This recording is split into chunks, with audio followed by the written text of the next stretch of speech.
एक बड़ी ब्रेकिंग है ये, और वो जरा आपको साथ ही में बता दें जी। बड़ा अपडेट है, बीसीसीआई ने ऑफिशियली अपने सेंट्रल कॉन्ट्रैक्ट्स को अनाउंस कर दिया है, और जो पहले खबरें आ रही थी वो बिल्कुल ठीक रही हैं। ग्रेड ए प्लस को टोटली रिमूव कर दिया गया है। ग्रेड ए, ग्रेड बी और ग्रेड सी, 3 कैटेगरीज में खिलाड़ियों को यहां पर सेक्शनेट किया गया है। रोहित शर्मा एंड विराट कोहली का डिमोशन सीधा ग्रेड ए प्लस से ग्रेड बी पर यहां चला गया, बिकॉज उनका ज्यादा क्रिकेट खेलना रहता है नहीं है। तो कुल मिला के ग्रेड ए में 3 खिलाड़ी हैं, Shubman Gill, Jasprit Bumrah and Ravindra Jadeja. Grade B के अंदर टीम के पास ऑलमोस्ट 10 से 11 खिलाड़ी हैं, वॉशिंगटन सुंदर, Rohit Sharma, Virat Kohli, KL Rahul, Siraj, Pandya, Rishabh Pant, Kuldeep Yadav, Yashasvi Jaiswal, Surya Kumar Yadav and Shreyas Iyer. इसके बाद ग्रेड सी की बात करें, ग्रेड सी के अंदर कुल मिला के 15 खिलाड़ी हैं ऑलमोस्ट, जिसमें अक्षर पटेल ग्रेड सी में है सरप्राइजिंगली, जो हर स्क्वाड का हिस्सा होते हैं। Tilak Varma, Rinku Singh, Shivam Dube, Samson, Arshdeep is also in grade C, surprising, Prasidh Krishna, Akashdeep, Dhruv Jurel, Harshit Rana, Varun Chakravarthy, Nitish Kumar Reddy, Abhishek Sharma, Sai Sudharsan, Ravi Bishnoi and Ruturaj Gaikwad. कुल मिला के ये 30 खिलाड़ी इंडियन क्रिकेट के बीसीसीआई के मेंस सेंट्रल कॉन्ट्रैक्ट के अंदर ऑफिशियली जिन्हें यहां पर अनाउंस किया गया है। ये ऑफिशियली जो है वो अब यहां पर आ गया सीनियर मेंस के लिए। Also in the women's team आपको बता दूं, ए प्लस की कैटेगरी वुमेन्स में भी शायद पहले भी नहीं थी, उसे रिमूव भी कर दिया गया है, अगर नहीं है तो। ग्रेड ए के अंदर वुमेन्स में 4 खिलाड़ी हैं, जिसमें दीप्ति, जमाइमा, स्मृति एंड हरमनप्रीत है, और बाकी इस तरह से आगे वुमेन्स की भी कैटेगरी है। तो कुल मिलाकर ये सारी कैटेगरीज आ गई, जिसमें 30 खिलाड़ी टीम इंडिया के सेंट्रल कॉन्ट्रैक्ट्स के अंदर आए हैं। फिर एक बार इसके ऊपर थोड़ी सी डिस्कशन कर लें। ग्रेड अभिषेक काफी बड़े ना, एक ही फॉर्मेट खेलते हैं, इसलिए अर्शदीप सिंह 2 फॉर्मेट्स खेलते हैं, तब भी वो सी में है। अक्षर पटेल 3 फॉर्मेट खेलते हैं भाई साहब, वो टेस्ट भी खेलते हैं, वो वनडे भी खेलते हैं, वो T20 भी खेलते हैं, और अक्षर पटेल को भी ग्रेड सी के अंदर रखा है। दिस इज सरप्राइजिंग फॉर मी।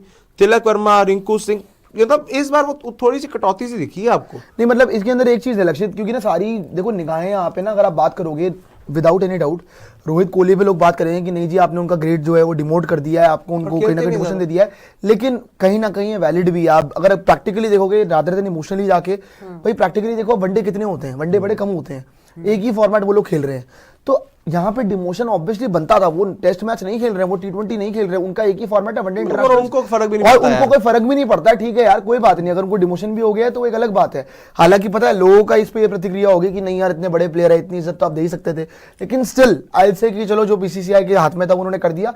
लेकिन ये ए प्लस हटाने का मतलब तो मेरे को समझ आया नहीं कि क्यों हटाया गया है, और मुझे अक्षर पटेल वाला लॉजिक समझ नहीं आ रहा है, सिर्फ अक्षर पटेल वाला लॉजिक समझ नहीं आ रहा है। एक बार एक काम करते हैं ब्रांच में, तीनों ग्रेड से एक बार आपको बताता हूं, ठीक है, वो सब डिस्कस कर लेते हैं। ग्रेड ए के अंदर 3 खिलाड़ी हैं, Shubman Gill, Jasprit Bumrah, Ravindra Jadeja. This makes very much sense, क्योंकि ये 3 खिलाड़ी, अभी वैसे रविंद्र जाडेजा भी T20 नहीं खेलते हैं, ये सोचने वाली बात है। जाडेजा T20 खेलते नहीं है, शायद वो टेस्ट और वनडे दोनों खेलते हैं, इसलिए आप उनको ग्रेड ए के अंदर रख दिया। बाकी शुभमन गिल एंड जसप्रीत बुमराह तो भाई ए प्लस में एक अकेला बंदा रख देते, कोई दिक्कत नहीं होता है किसी को, ठीक है। वहां पर बी की बात कर लें, वॉशिंगटन सुंदर, ठीक है, तीनों फॉर्मेट्स आपके ऑन एंड ऑफ खेलते हैं, लेकिन स्क्वाड में रहते हैं। अक्षर पटेल से ऊपर वॉशिंगटन सुंदर बी में, लेकिन अक्षर पटेल वही आएंगे ना अक्षर पटेल के ऊपर।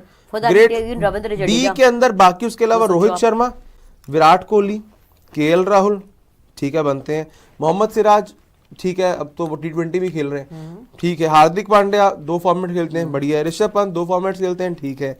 कुलदीप यादव भी एक नाम है आपके लिए।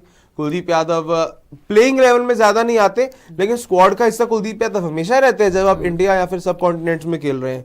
जायसवाल सिर्फ टेस्ट में आप उनको रखते हैं, वनडे के तो स्क्वाड में मुश्किल से आते हैं। जायसवाल बी के अंदर ये सोचने वाली बात है। फिर आपके लिए सूर्य कुमार यादव एंड श्रेयस अय्यर, इन दोनों का तो बी में रहना बनता ही है। बट सबसे कलेशी जो लग रहा है जी, ग्रेड सी, और ग्रेड सी का पहला नाम अक्षर पटेल। T20 में आपकी प्लेइंग 11 का कंसिस्टेंट हिस्सा है। वनडे के अंदर रविंद्र जाडेजा के बाद जो सबसे बेहतर आपका स्पिन ऑलराउंडर अक्षर पटेल है। अक्षर पटेल टेस्ट में आपको मैचेस बनाकर देता है।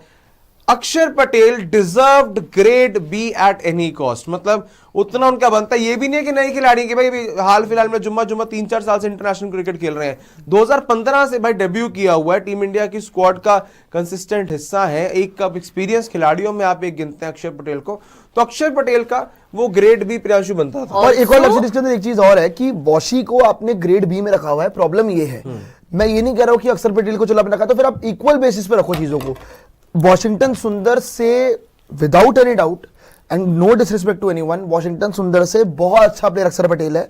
अक्षर पटेल आपके लिए ज्यादा अच्छा करता है। अक्षर पटेल आपके रेगुलर प्लान्स में, टेस्ट में, वनडे में, टी20 में, वो आपने बाद में बाहर किया टेस्ट से उसको, वरना वो डिजर्व करता सबसे पहले। एंड किस बेसिस पे आपने रविंद्र जडेजा को ग्रेड ए में रखा हुआ है? वैसे रविंद्र जडेजा की आप पिछली दोनों की दोनों सीरीज देख लो, साउथ अफ्रीका, न्यूजीलैंड, और इवन मैं बोलूंगा पिछला 1 साल देख लो वनडे इंटरनेशनल के अंदर, ना उनकी विकेटें हैं बॉल से, ना उनके रन से बैट से। वनडे के अंदर कॉन्ट्रैक्ट इज नेवर रिलेटेड, मेरे हिसाब से जो होता भी है, contract is never related to performance. जब भी हम कॉन्ट्रैक्ट की डिस्कशन करते हैं ना, परफॉर्मेंस हमें नहीं डिस्कस करनी चाहिए, बिकॉज परफॉर्मेंस हमारा वो नहीं है कि हम किसी की परफॉर्मेंस के ऊपर उसको परफॉर्मेंस नहीं होनी चाहिए। मतलब ग्रेड के अंदर, कॉन्ट्रैक्ट के अंदर आपका ना सिर्फ वो होना चाहिए कि कितने एक्सपीरियंस है आप, वो रहना चाहिए मेरे हिसाब से। Performance in grades no, because कभी भी किसी का दिन आता है, सपोज करो यार आप वनडे वर्ल्ड कप का फाइनल खेल रहे हो 27 में, यही जडेजा आपके लिए 2 छक्के लगा जाए।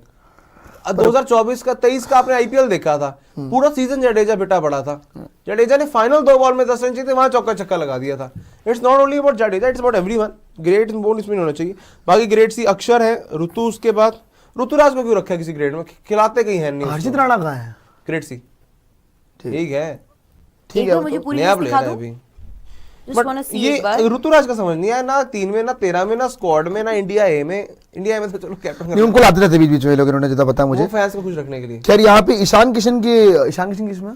देखिए ईशान किशन को लेकर आपको बता दूं, He's जो not there. आपके लिए कॉन्ट्रैक्ट बनता है, कॉन्ट्रैक्ट इसके तहत पर ईशान किशन का नाम बीसीसीआई की सेंट्रल कॉन्ट्रैक्ट लिस्ट में क्यों नहीं है, इसके ऊपर मैं आपकी क्लैरिफिकेशन दे दूं, इसका आपको क्लियर कर दूं।